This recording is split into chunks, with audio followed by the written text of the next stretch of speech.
बिजली, सड़क और शिक्षा की स्थिति पर सीएम योगी ने जताई चिंता, अफसरों को लगाई फटकार।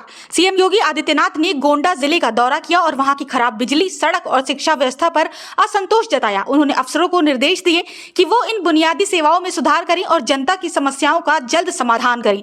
इस दौरान उन्होंने क्षेत्र में विकास कार्यों की प्रगति की समीक्षा की और रात को जिले में रुककर अधिकारियों से मुलाकात की। सीएम ने स्पष्ट किया कि यदि समस्याओं का समाधान समय पर नहीं हुआ तो संबंधित अधिकारियों के खिलाफ सख्त कार्रवाई की जाएगी। हरदोई में सरकारी स्कूलों में एडमिशन बढ़ाने के लिए शिक्षा प्रेरणा अभियान की शुरुआत।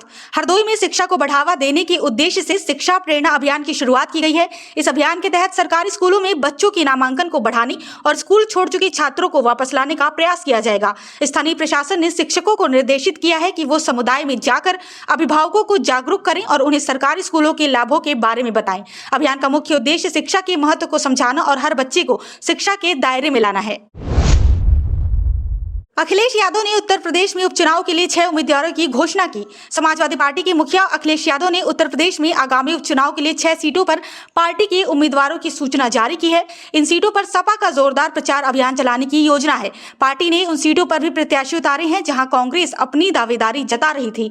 अखिलेश ने अपने प्रत्याशियों को जीत सुनिश्चित करने के लिए जमीनी स्तर पर कार्य करने के निर्देश दिए हैं। इस घोषणा के बाद यूपी की सियासत में हलचल मच गई है।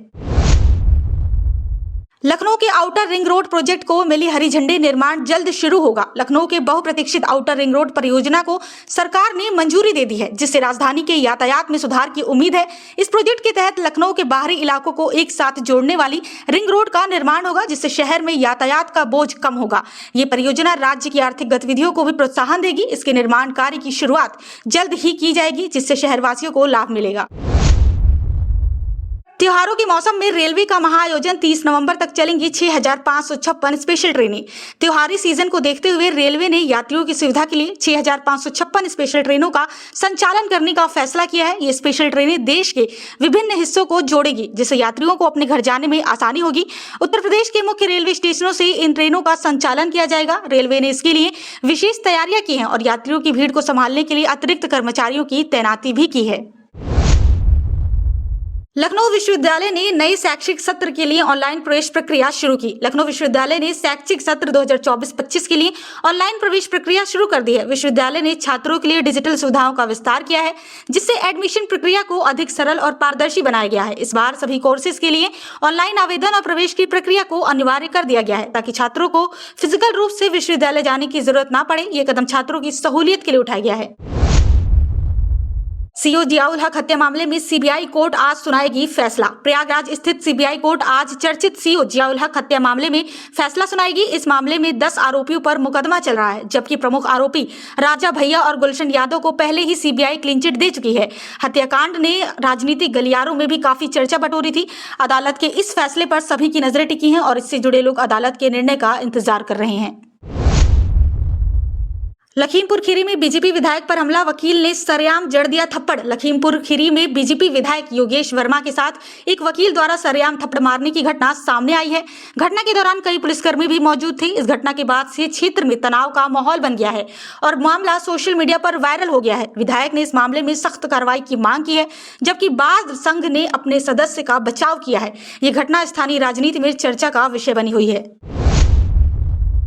प्रदेश में बिजली के बढ़ते दाम पर कांग्रेस का प्रदर्शन जारी। उत्तर प्रदेश में बिजली के बढ़ते दामों के खिलाफ कांग्रेस पार्टी ने राज्यव्यापी प्रदर्शन शुरू कर दिया है।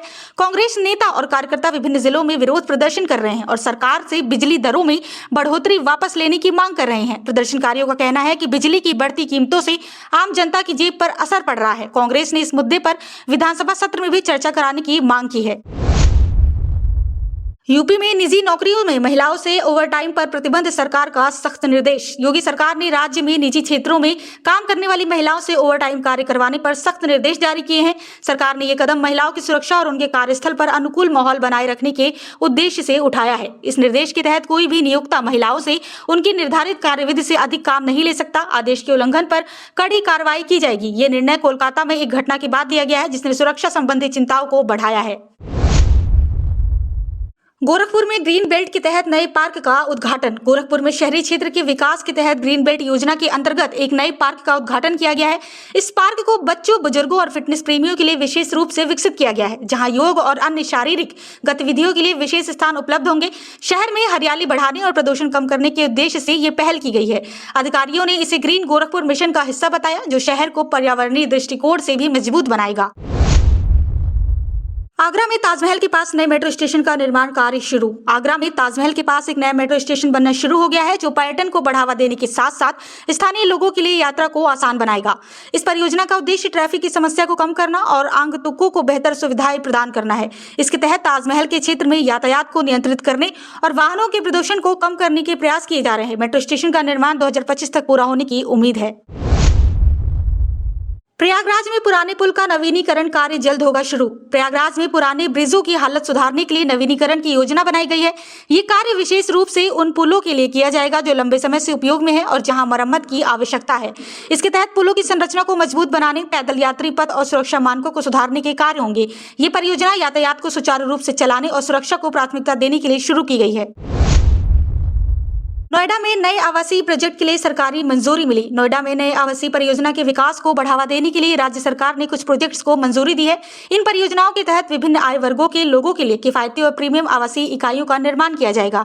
इसका उद्देश्य क्षेत्र में आवासीय जरूरतों को पूरा करना और बढ़ते शहरीकरण को ध्यान में रखते हुए आवासीय ढांचे को बेहतर बनाना है। इन परियोजनाओं के पूरा होने से क्षेत्र की अर्थव्यवस्था को भी बल मिलेगा। रायबरेली में मालगाड़ी के दुर्घटनाग्रस्त होने का मामला, रेलवे ट्रैक से छेड़छाड़ की आशंका। रायबरेली में एक मालगाड़ी का सीमेंट स्लीपर से टकराकर दुर्घटनाग्रस्त होने का मामला सामने आया है।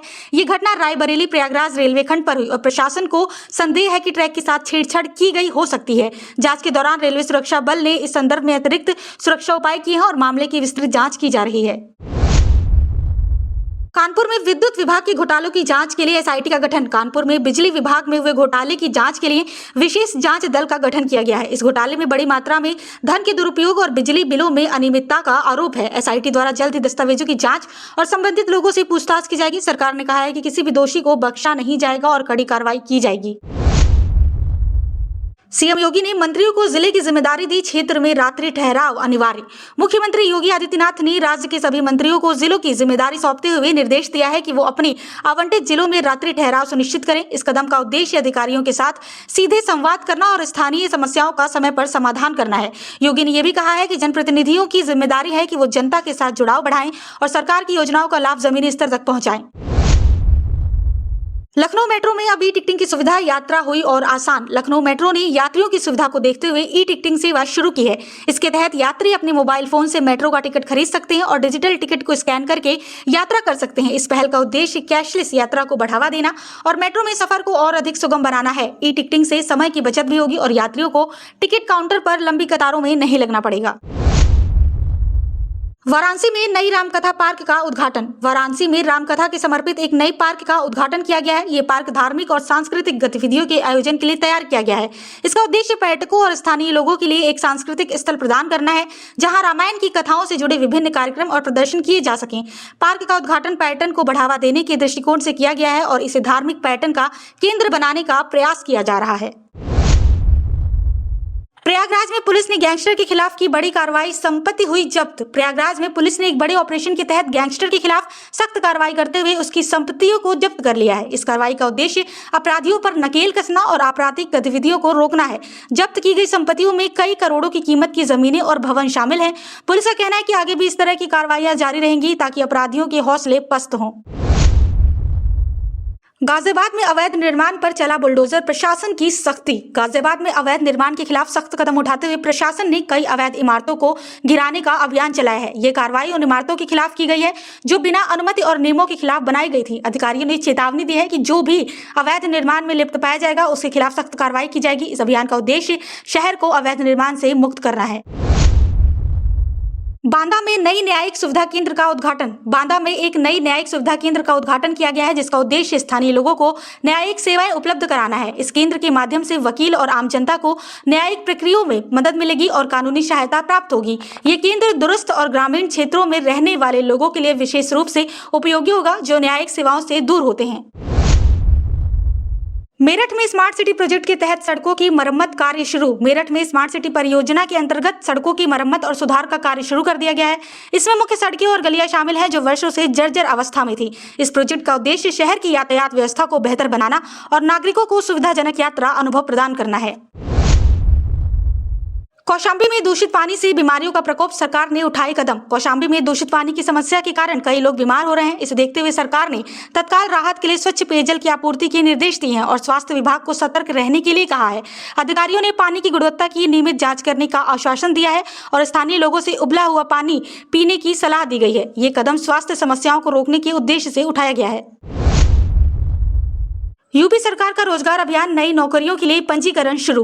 उत्तर प्रदेश सरकार ने राज्य में रोजगार सृजन को बढ़ावा देने के लिए एक नई पहल शुरू की है, जिसके तहत नौकरियों के लिए पंजीकरण शुरू कर दिया गया है। इस अभियान का उद्देश्य बेरोजगार युवाओं को रोजगार के अवसर प्रदान करना है।